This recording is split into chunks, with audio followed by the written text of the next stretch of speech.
guest who's never given a radio interview before. Her name is Julian McKinney. For those of you who don't know who she is, she's an expert in electronic harassment and surveillance, former military background. And those of you who follow this story on my show many may know who she is and the importance she has in this field, which is going to lay some very solid credibility to what we've been talking about. So this interview is quite important, and I want you to remember that as we go along. She's a very, very well-read person. We're going to get to that in a minute. The problem of the use of electronic weaponry on a person was when I was working in a law office, and the law office I worked for, this was a number of years ago, law office I worked for prided in taking cases that were difficult, and I listened to a person tell me about the facts regarding the use of electronic weaponry, and had a discussion with somebody else in the law firm, and we came to this conclusion that causation, Greg, remember that element. It's going to be awfully difficult to link what's happening to the person, the injuries they were alleging, to actually the person or the defendants that were doing it. So it was a case, I'll be very honest with you, I was very skeptical over. But as a journalist, I started to interview a number of people, and I would like to say that this issue, after a number of years, has come up to one at the top in my list as a problem in our country. I've talked to hundreds of people all around the country who are experiencing things that are just unbelievable. And from a standpoint of the law, you want to get justice for these people. You hate to see their lives destroyed. You hate to see what happens to a person that's been harassed. But the biggest problem is it's very difficult to pinpoint what's going on. I have a guest today who's an expert in this field. The public may not know who she is, but those of you who have been targeted and listened to my show know very well. She's never interviewed before, and I feel honored that she's here. Her name is Julian McKinney. She had an extensive career in the U.S. Army as an area intelligence case officer until 1990. Upon her return to civilian life, Julian became a member of the Association of the National Security Alumni. That is an organization of former intelligence officers dedicated to exposing excesses by the U.S. intelligence services. Julian became the director of the Electronics Surveillance Project under their auspices, and such, she authored the publication Microwave Harassment and Mind Control Experimentation in 1991. She kept that electronic surveillance project going for 4 years by funding it with her own personal funds obtained through her military benefits pay. Julian did not copyright her work, and it is out in the public domain for the public good. Microwave Harassment and Mind Control Experimentation. The public has taken her hard copy publication and uploaded it to several thousand domain sites over the past 15 years. It is still respected as one of the most important publications on this subject. And with that, I'd like to say hello, Ms. McKinney. How are you today? Please don't call me Ms. McKinney. Okay, can I say Julian? Yes, Julianne. Now, you're an expert in surveillance and electronic harassment. And the first question I have, is it your observation that there is a wider scale of surveillance of average people? People with no threat to the national security, in your estimation? I would say that most of those targeted are not and never have been a threat. I think that what happened initially when these operations began, probably 30 years ago, people were singled out perhaps because of some affiliation, either direct or indirect, with the United States government.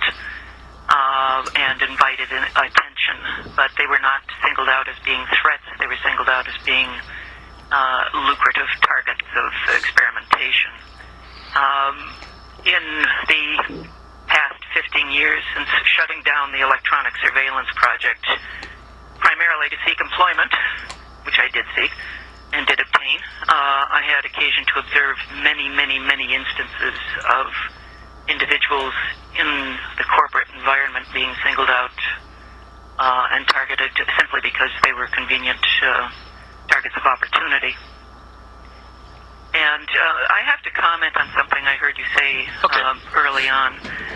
You referred to the difficulty of establishing causation in order to pursue these claims. And I might add, that was made in a legal sense based on the fact that we were naive people, not really understand. I'd be honest with you, I had not understood the problem back then and felt it would be difficult problem just based on the fact of knowing how the crime is committed, how to pin that crime on someone. Go ahead.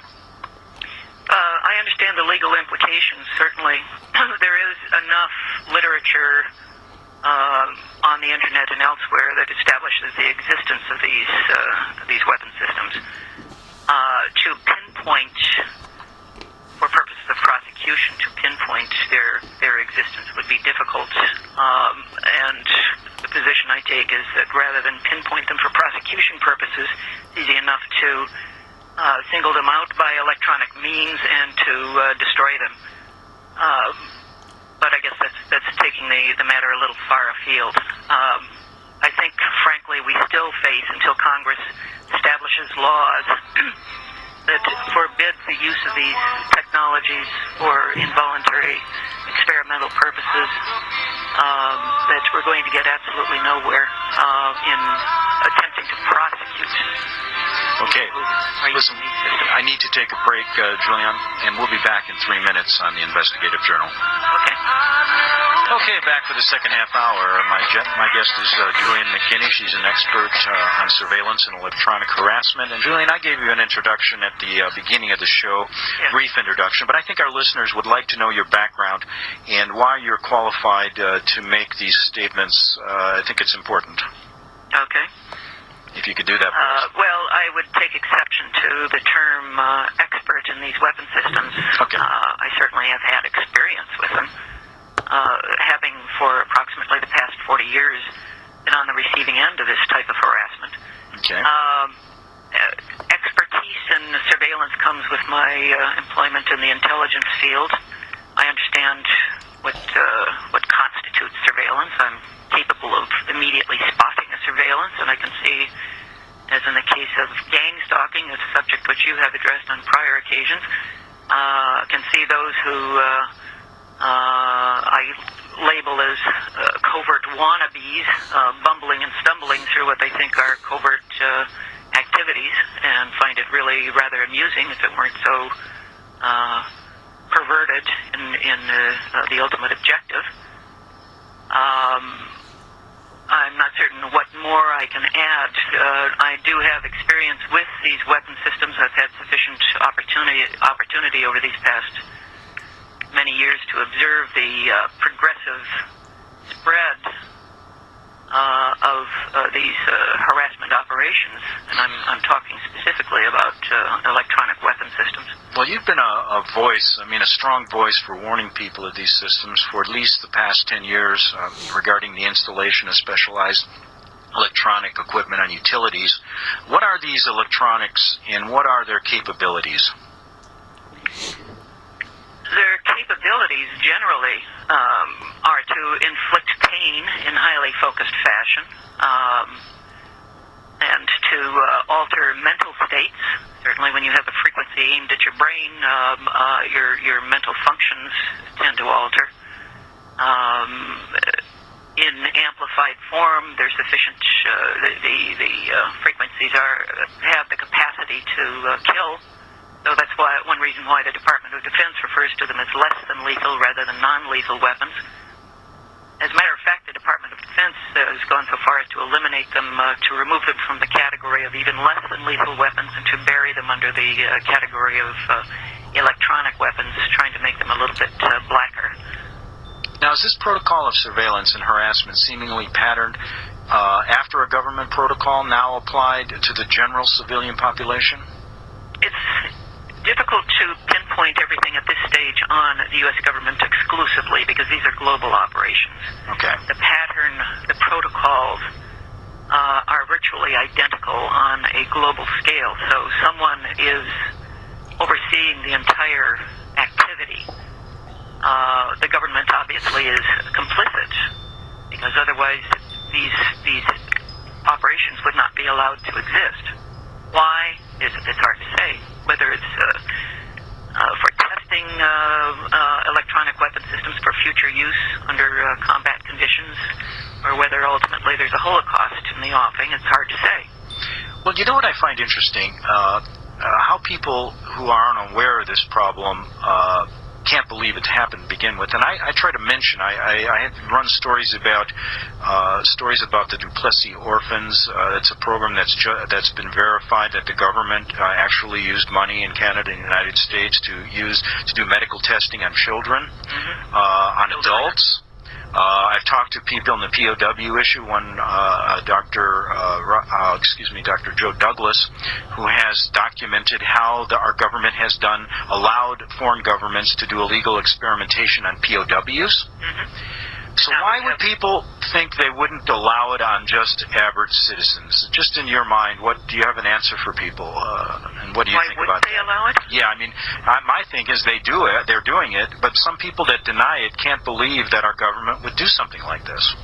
You'll find even among the community of, I hate using slang terms, but the term TI is common, referring to targeted individuals. Okay. Those are people who fully realize that they are on the receiving end of electronic weapons systems.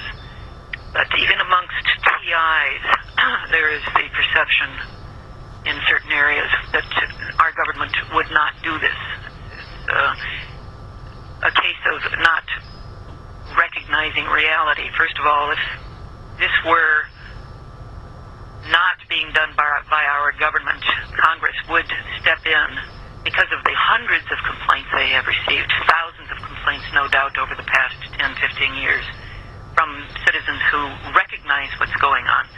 Congress, back in the early 90s, late 80s, took the position that anyone complaining about these systems were imagining things because they simply didn't exist. Within 2 years, by 1992, they were off the drawing boards and, in fact, being fielded and conveyed to law enforcement agencies. Congress recognizes that these weapons systems exist and funds them and knows, as a result of appropriate briefings, what the bioeffects can be, yet they have passed no legislation prohibiting their use under unconstrained experimental circumstances. That's number one. Number two, given that these systems draw on existing power grids, it would be necessary for the FCC as a minimum and the Department of Energy as a minimum to have some oversight and control over what is going on. So obviously, with Congress, the FDA, and the Department of Energy, the FCC and the Department of Energy are knowledgeable and yet unwilling to do anything about it. So there is complicity, but the question is, whose bidding is the U.S. government allowing these operations to take place? Now, from your experience, how intense is this surveillance of targeted individuals? And tell us about the ways that this is accomplished. From what I have observed, first of all, I should explain that the standard, as I addressed this in microwave harassment, mind control experimentation, there was a pattern that was unfolding when I was dealing with other targeted individuals who had contacted me. There was a pattern of harassment which indicated that there had been some surveillance going on, some monitoring of their private lives. There had been entry into their houses. There was systematic harassment, and then ultimately, as part of a softening up process, and then ultimately electronic harassment would follow, which would include the inducement of auditory input, which is now being referred to as V2K. In answer to your question, I'm not certain if I think I'm probably missing the point there, but in order to target someone, it requires that that person be put under surveillance, so that their personality traits, their capacity to interrelate with people, their capacity for corruption or non-corruption, that seems to be a critical point, and even their religion factors into it.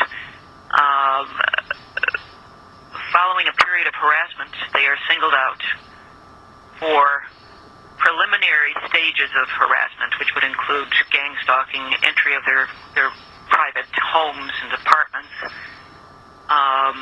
followed by gradually intensified and ultimately extremely intensified electronic harassment. This is a pattern that has unfolded over and over and over. You've been following this for years and years and years. Is there any way that you can give our listeners a kind of an idea of how widespread this problem is in terms of numbers in our country and compared to maybe overseas? Well, I would say that the persons who have realized what's going on are just a drop in the bucket. The persons whom I have seen being targeted are completely unaware of what's happening. So those who are complaining of this are, as I said, a tip of the iceberg. I would say this is probably very, very widespread. But I can't, under the circumstances, come up with any figures. Many thousands, no doubt, are involved, but I would say that the bulk of those are running to their doctors and taking totally unnecessary prescription drugs to cure ailments that, in fact, don't exist. I guess that you have to ask this question, even though it's very difficult to answer, and you mentioned, you said it earlier, but I really have to ask it because it's on my mind, and I know it's always in the back of everyone's mind when they think of this problem. Why? What is the major outside of just the pure experimentation, I'm interested, for example, let's say they had targeted 100 people in Oklahoma. What are they, first of all, why are they doing it? Is it for basically a blanket statement controlling the population? And what do they do with this information once they get it? I don't think they do anything with the information once they get it other than to establish a harassment protocol which will follow that targeted individual for the rest of his or her life. Why are they doing it? I see a number of reasons. First, I don't know if you've done any research on the phenomenon of capturing a percentage of the population in order to install a dictatorship. There is always a percentage of the population, roughly 20% or so, who will buckle and throw whatever constitutions might exist into the toilet and eagerly join the effort at destroying the remainder of the population. Part of the problem, or part of the objectives that they are seeking, obviously, is testing the latest and greatest in electronic weaponry and other forms of technologies. A part of it is to control and choreograph those who are involved in these harassment operations on the dispensing end. And it would appear that those being targeted are simply objects who I see as ultimately being disposable. In other words, I think that once full control is established over a major percentage of the population, and enough of the population is silenced and unwilling to stick their necks out, that we inevitably would be heading toward a Holocaust. The question, if I was, for example, let's say we have a person who suspects, and let's just for hypothetical purposes say this person is being targeted, okay? Mm-hmm. Now, tell our listeners, because I've always wondered this myself, okay, I'm sitting in my house, and I see around me there's telephone poles, there may be a tower in the distance that I don't see that handles the cell phones. There's, of course, a grid of electric going on around me. I've talked to people, and I try to say, how does this get into your house? And I wanted to get your opinion on if a person is targeted, how basically are they beginning to intrude their premises and violate their constitutional rights, not only their rights of, not only trespassing on their property. Go ahead. How would that happen? Now, are you talking about how would the frequencies impact upon them, and how would they first become aware of it, or how would they first become aware of the fact that their privacy has been violated? Well, no, I guess I didn't explain the question right. I guess I wanted to know how they physically are doing it. I mean, are they using a cell tower? Are they using a truck that's in the distance? How is this being transmitted into the home to target the person and to use this weaponry on them from your experience? Well, first of all, in order to target a person, you have to be able to see that person, and while they may not be able to, they may, on entering the house, have implanted miniature cameras, miniature microphones, as a means of further monitoring the person, but that is not necessarily the means by which they home in on a person. There are plenty of technologies that allow for the imaging of a person who might be sitting in a chair, as you mentioned you might be. Using infrared imagery techniques, for example, they can capture your image by monitoring the concentration of heat emanating from your body using certain acoustical frequencies. They can detect mass. And using sophisticated computer software, they can convert those images to likenesses on computers, which conceivably could be used in a software program that would be connected to an electronic weapons system. And in that context, I should point out that while devices draw on the existing power grid, and while yes, indeed, they do involve microwave towers. Sounds like you've got a commercial coming on. Yeah, we do. And thank you for making my job easier. We'll be back in 3 minutes on the Investigative Journal.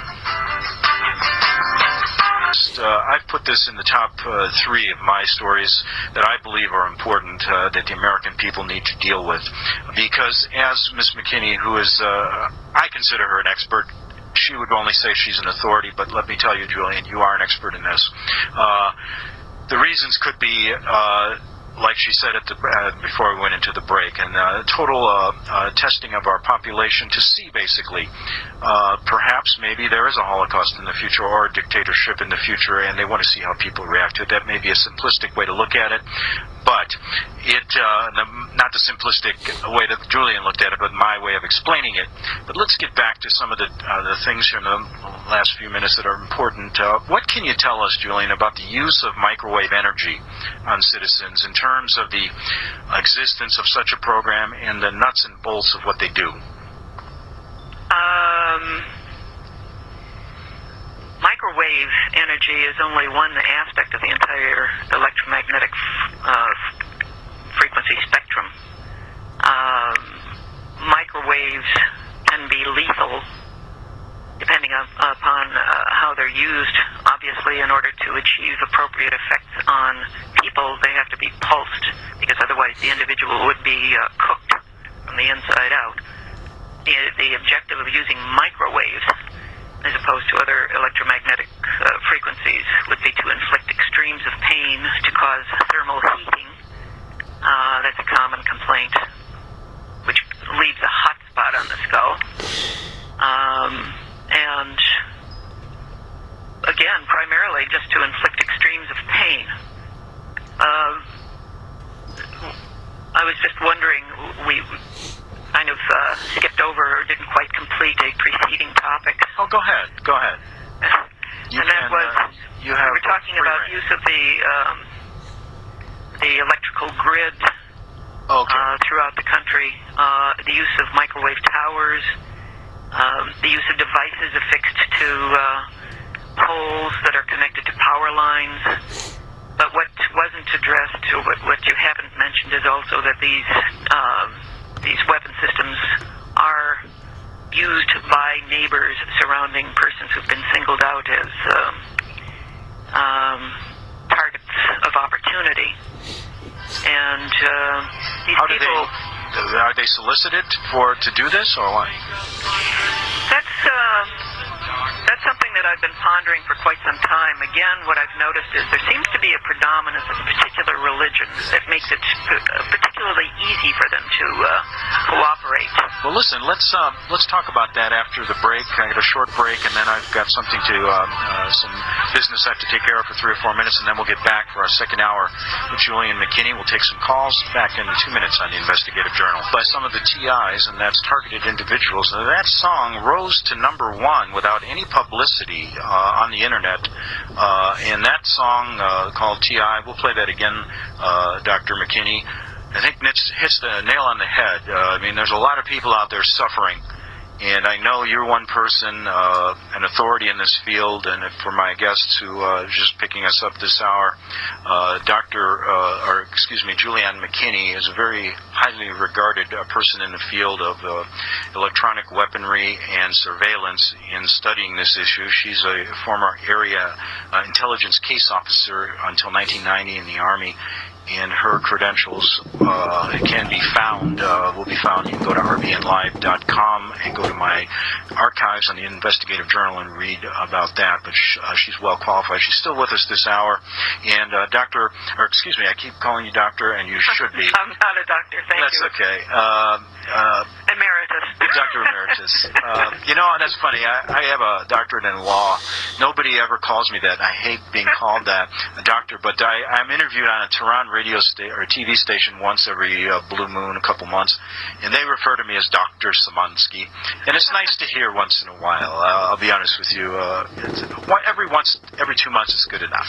Otherwise, they just call me the jerk on the radio, which is better. But let's go from here. You're adding such credibility to this story, adding credibility in my mind as I speak, because I've talked to hundreds of these people. Was a doubting Thomas in the beginning. I must mention that. I did not think it existed, and that was years ago. I thought people were either insane or crazy or trying to get attention. But you know something? I will admit I was totally wrong with that initial, look at the situation, and have come around to fully believe in most of the people I talk to and really sympathize with their suffering as I see their lives being ripped apart. Are there any things you can do? We're going to get into a few more things here as far as the technical aspects of this, but what can targeted individuals do to get some peace in their life? I mean, that's one thing they're looking for. Is there anything they can do?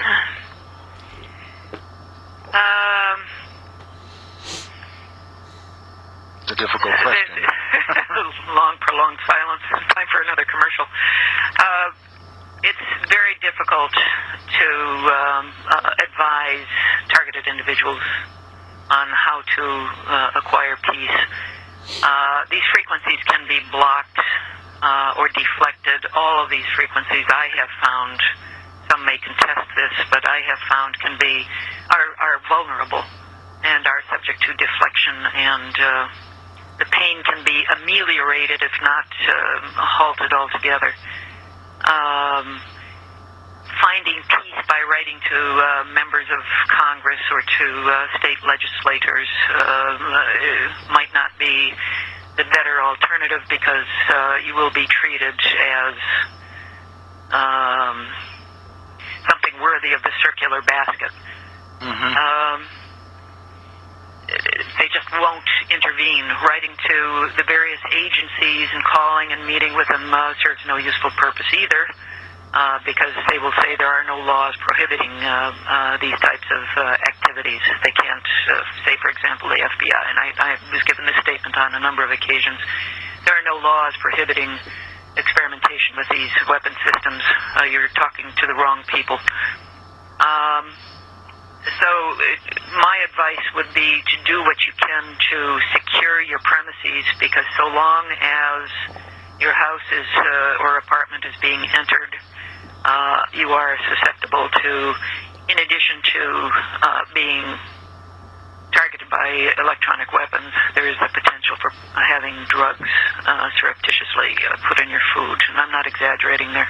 I had a few targeted individuals that I talked to send me some questions they would like to ask you. Certainly. And one was, are targeted individuals also broadcast around the country via closed-circuit TV? And what purposes does this serve? I'm fully in the dark on this question, but go ahead. Okay. I have seen evidence of a closed-circuit TV, and it seems to be some form of major source of entertainment and perhaps instruction for the individuals participating in this harassment. I don't know who runs it. I have seen aspects of it on a large screen TV across the street, on which I saw surveillance films of a TI being harassed, obviously in an office environment, gang stalked.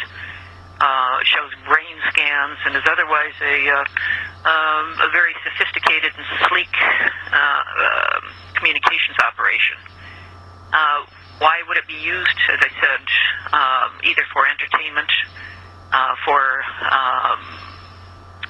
creating a sense of unity, for identifying persons, TIs, who are to be harassed on the street? I mean, obviously you can't harass someone if you don't know what that person looks like.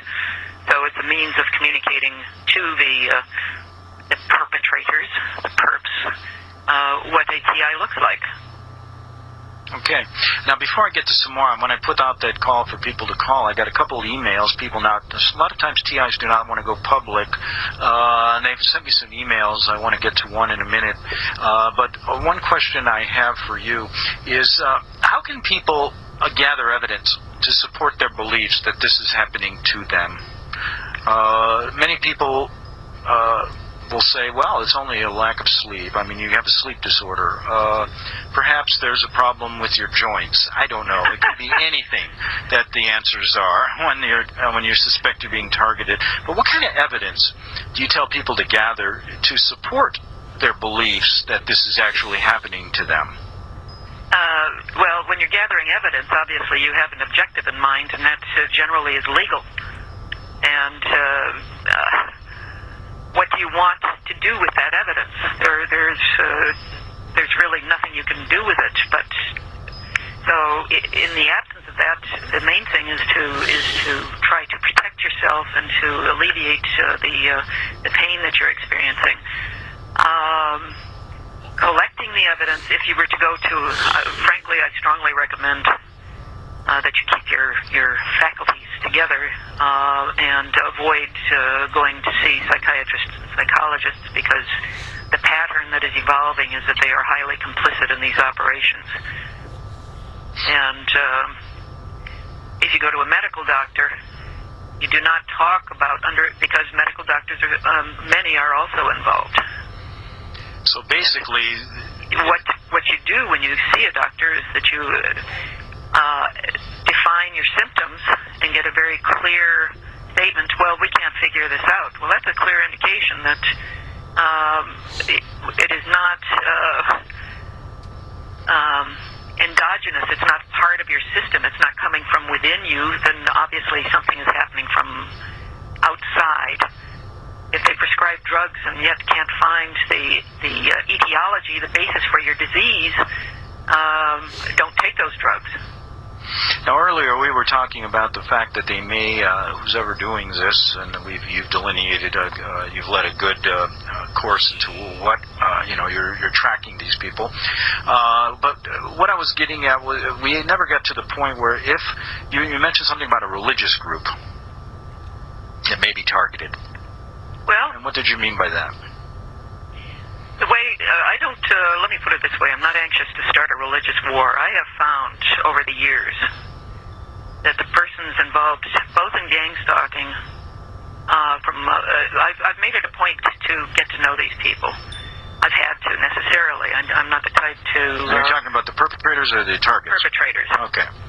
As well as I've been drawing distinctions. And what I have found is that the perpetrators appear to belong predominantly to one particular religion, whereas the targeted individuals do not belong predominantly to that particular religion. And what is And the particular religion of the perpetrators? Right. So at this stage, again, I'm not particularly enthused about the idea of starting a religious war, and I have challenged other TIs to get out there and become acquainted with, get to know the people who are harassing them, to draw those distinctions themselves. Because I'm not going to be making brash claims. This is something I've observed over the past 10 years. That's fair enough. And we maybe perhaps I could talk to you about it just from my own knowledge off the air, and maybe that would be fine. I'll keep your name out of it at that point and let people know what the targeted group may be and what the other group may be. There is a religious influence, but that's not to say that these people aren't just being used as puppets by some broader interest. Very good point. Can you stick with us one more segment of 5 minutes? Okay. Looking at Julian McKinney, our last segment, and Julian's an authority in the use of surveillance and electronic weaponry. And this is an email question, kind of a technical one, from a TI. And let me read this to you, and perhaps you could answer it. Are the protocols for each individual modified? Based to custom tailor it for the specific targeted individual, and if so, how does this process work? Yes, indeed, they are modified. There is a basic protocol that the perpetrators begin with, but the TI contributes to the modification. A good example of that would be if someone I'm trying to think of a good example. If the TI feels a need to cooperate, even in the most subtle fashion, with persons who are harassing him or her, he or she will modify his behavior in Pavlovian condition, which alters the protocol. Targets are constantly monitored, and if they respond emotionally to a particular trigger, that will be built into the protocol. If the target displays a certain sense of guilt or embarrassment about a subject, that will be built into the protocol. It's an ongoing process. And one thing I want to emphasize is no TI should look for a reason as to why this is going on. That's a serious, serious mistake. I know that it's a natural tendency. I did that myself when they started on me, and over the years, I came up with probably 6 different excuses. Is it still going on with you? Oh, yes. Not to the degree that it was before, but certainly in very lethal form. And how has it hampered your life?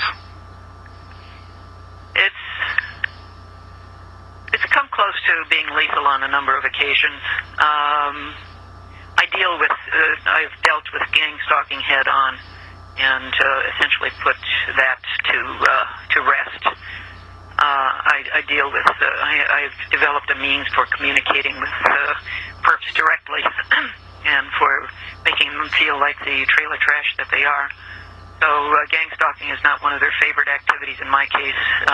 The primary activity now is to see what I can survive in the way of an induced brain aneurysm or stroke or a heart attack. And I just had a caller call me who doesn't want to get on the air, wants to know, does moving help? Moving your location? Running, if you're talking about moving to a completely new location, no. This country is wired to the hilt for immediate transfer. Your protocol follows you wherever you go, so it's a waste of time. Moving about physically in place will not change anything, other than if you make a 180-degree turn, you will notice that the targeting will suddenly stop, because the weapon systems are programmed to focus on a particular area of your anatomy, and if you turn, the targeting will suddenly end. Interesting. If you turn back, it will hit you again. Now, going full circle in the last 2 minutes here, In 1991, you published Microwave Harassment and Mind Control Experimentation. This has been passed around the internet and over thousands of domain sites over the past 15 years. Can you tell us how someone can get a hold of this publication to be informed? That's not copyrighted. All they need to do is plug in my last name, McKinney, and type in the title Microwave Harassment and Mind Control Experimentation, and innumerable sites will appear, and just read it from there. Gives you a good insight as to what the pattern is when the harassment begins. Now, let me just spell your name so people are going to do that. That's McKinney. That's McKinney. Right. And then it's McKinney. Microwave Harassment and Mind Control Experimentation from Right. an authority in the field. I guess since 1981, have you seen, I guess a question I wanted to ask, from 2001, have you seen any, from the time of 9/11, has there been an increase in the last 4 or 5 years with this type of, that you've seen, with a number of people contacting you, the widespread, has it been more widespread during this time since 9/11? Not since 9/11. When I would say back in the early 90s, I've seen a tremendous expansion of these activities since the early 1990s, and it has moved forward in consistent fashion, become ever more sophisticated and ever more widespread. There was no sudden burst or flurry of activity since 9/11. And you have no help whatsoever with the political arena in this, correct? The politicians will not touch this with the 10-foot pole? That's right. And even those who purport to be liberally inclined, and I'm speaking about members of the Democratic Party, will not touch it because, quote unquote, and they know what's going on. They simply don't have the funds to be able to pursue it. All sorts of humma excuses will be furnished for not pursuing something like this. And before you close, and I hear the music in the background. Well, you can stay another minute if you want. Okay. It's up to you. Why don't you come back for 2 minutes on the other side of the break, and then we'll finish up, okay? Okay. Okay, back with Julian McKinney in 3 minutes on the Investigative Journal. Say something at the break. Oh, I did. I want to thank you very, very much for taking on this subject. There are so few people in the media. As a matter of fact, you're the only one I know of who has the guts to address it. And it really doesn't, and I just in defense of every media person, I don't think it's guts in a sense. Maybe it is. I don't consider myself having guts in this issue. I consider it to be an issue that you need to take time to understand it, and that's what I would recommend to the people in the media that haven't touched this issue. If it isn't being downright censored by someone above you, and at least take the time to talk. I'll spend time talking to you about it because it took me a little while to figure it out, and I'll tell you what, it's people like you that need to be applauded, because it's your efforts that are bringing this to the forefront. You're laying the credibility on the line. But I thank you anyway for your kind words. And with that, I wanted to say goodbye to you, and we're going to have to move on. And we'll have you on again to talk about this. And thank you so much. And thank you very much. Okay, that was Julian McKinney, and she was as an authority on the use of electronic weaponry, microwave weaponry, and she was with us for the last hour and a half. And we're going to continue